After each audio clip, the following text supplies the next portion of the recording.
Hello बच्चों, let's read the question. Question है the coagulation of 200 ml of a positive colloid took place when 0.73 gram of HCl was added to it without changing the volume much. The flocculation value of HCl for a colloid is 0.36, 36.5, 100, 150.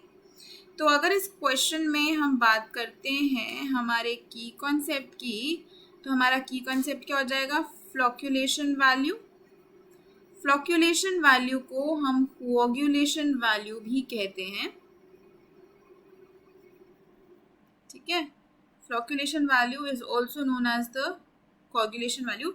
अब इसको define हम कैसे करेंगे? इसको define किया जाता है as the number of millimoles of electrolyte, कि कितने मिलीमोल्स ऑफ इलेक्ट्रोलाइट हमें चाहिए to coagulate 1 liter of a colloidal solution. तो colloidal solution में जब हम इलेक्ट्रोलाइट डाल के उसको प्रेसिपिटेट में कन्वर्ट करते हैं, उसी को हम coagulation बोलते हैं. तो कितना इलेक्ट्रोलाइट हमको चाहिए होगा मिलीमोल्स में 1 लीटर ऑफ कोलॉइडल सोल्यूशन में डालने के लिए कि वो प्रेसिपिटेट कर जाए, वही वैल्यू कोऑग्यूलेशन वैल्यू होती है. अब क्वेश्चन में दिया है कि 200 ml आपके पास एक पॉजिटिव कोलॉइड है, उसको चाहिए 0.73 ग्राम ऑफ HCl, है ना. 200 ml कोलॉइड को या कोलॉइडल सोल को 0.73 ग्राम ऑफ HCl चाहिए. तो अगर हम मॉलिक्यूलर वेट देखें HCl का, तो वो कितना होता है? 36.5 ग्राम पर मोल होता है. तो इसके कितने मोल्स आ जाएंगे आपके पास? अगर मैं मोल्स निकाल लूँ, या पर्टिकुलरली मोल्स ना निकाल के मिलीमोल्स निकाल लेते हैं, है ना. मोल्स ना निकाल के मिलीमोल्स निकाल लेते हैं. तो अगर हम इसके मिलीमोल्स निकाल लें तो क्या आ जाएगा कि कितना वेट है हमारे पास? 0.73 ग्राम है. मॉलिक्यूलर वेट कितना? 36.5. तो ये तो आपके पास आ जाएंगे 20, सॉरी, ये आपके पास आएगा अराउंड 0.02 मोल.